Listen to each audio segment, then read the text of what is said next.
A good Erev Shabbos, everybody. Thank you, everybody. What a wonderful week this has been. Incredible. A lot more than I thought. We got so many people to jump along, and it was a great week. So right now, what we're going to start is we're going to do a very quick Chazara.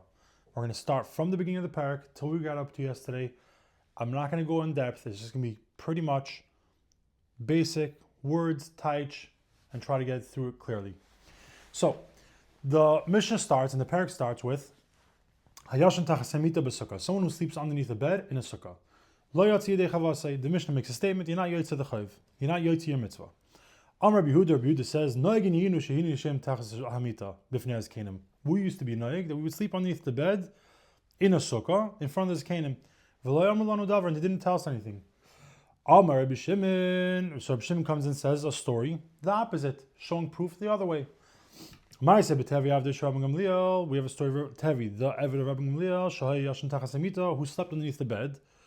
Va'amar lehen, Rabbi Gamliel is Kanim, and Rabbi Gamliel told this Kanim, Risam Tevi Avdi, Shu Tam Chacham, V'yadeh Shavadam P'tur Min HaSukkah. Do you see Tevi, my Eved, who he knows that Avadim are part of his sukkah? Look what a Tam Chacham he is. He goes underneath the bed, even though, and he obviously knows he's pater, which we can infer from that. Lefikach yashnu tachas hamita, and through this we can learn. Lamadnu, we can learn. Shayach shan tachas hamita lo yatzi yedei chavasi, that someone who sleeps underneath the bed and the sukkah is not yotze the mitzvah. Now we're going to jump into the Gemara, and the Gemara is going to start with a very brief question and an answer, and then we're going to get into the whole thing of Vayhalis, which is the next portion. V'hal lekasara. So it says, well, the average beds are not 10 tefachim, so there's no 10 tefachim. So why is it a problem according to the Tanakama and Reb Shimon? Meaning, not a problem. It's like the story of Tevi. He's underneath the bed, not yet to the mitzvah. So the answer is Tergem Hashmuel b'mita asar. We're talking about a bed that is 10 tefachim high. Therefore, it's a different oil, and you would not be yet to the mitzvah according to those two. Now, Tanan Hassam, we're getting into the portion of Vayhalis. We're bringing a case, and we want to understand and investigate Rabbi Yehuda.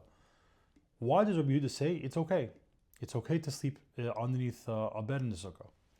So we're going to bring a Mishnah in Vayhalis where Rabbi Yehuda says something, and now we're going to try to reconcile our Mishnah to that Mishnah. Echad chor shacharu mayim, whether one has a chor shacharu mayim, water that like sort of bored through and made a like enclave, like a little overhang, oy shratzim, or moles, oy shachate maleches, or shachate was like eaten up maleches through a corrosive agent, v'chein madbach avanim, or a pile of stones, v'chein soyar shalkares, or like a stack of beams, mahel al toma. That Mishnah over there says it is an oil for the toma.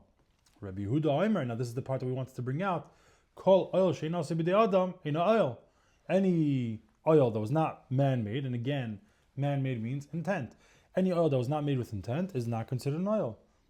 Okay, so now we want to still further investigate. Why does he say this?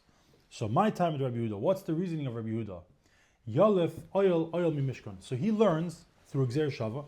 It says in a pasuk by the Mishkan oil, and it says by us oil in a pasuk by Para Aduma.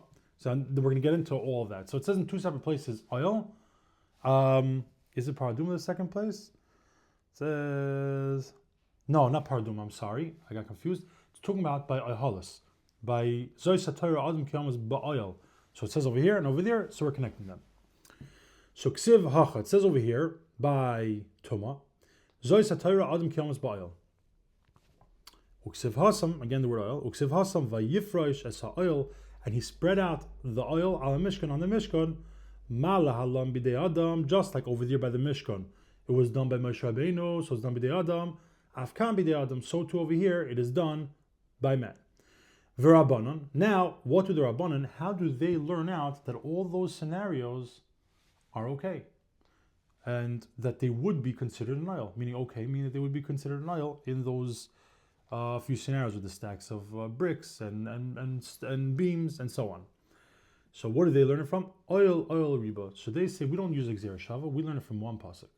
The same pasuk says it multiple times. So we learn from that pasuk.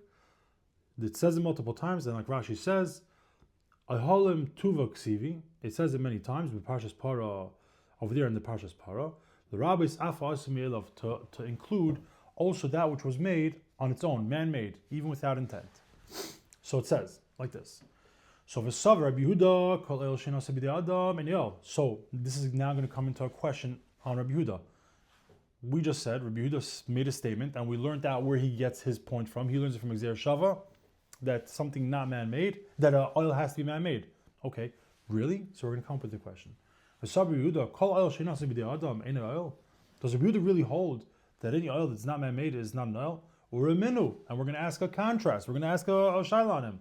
We have a case.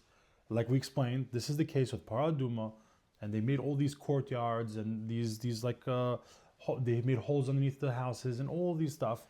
So this case, they had made courtyards over there in Yerushalayim. They would build over there. Agabe a cell on top of the bedrock, and underneath them they would have those holes like we just said. They made all this, like we said, super stringent to show that Paraduma is really important and not just some thing that we could just make light because we would touch the kain with the rat, so that way he would get tameh, then he would taivel himself, all to show that our Torah is right and not the tzdukim. So they would have this kivar tahim, umevian nashim ubaris, and they would bring pregnant women there, v'yoldish sham, and they would give birth over there, umegadlis b'neim sham lepara, and they would raise their children in that, I guess, village or little area for the paraduma. Now, when they would come of age, they would bring oxen and put on top of them doors, and the children would sit on top of them, on top of the doors. And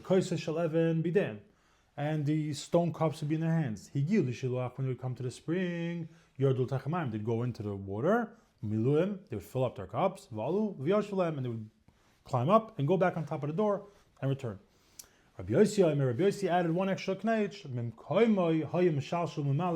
From their place, they would sort of lower in their cup and fill it up and then bring it back. So he had one extra layer sitting on top because of kivar tahim.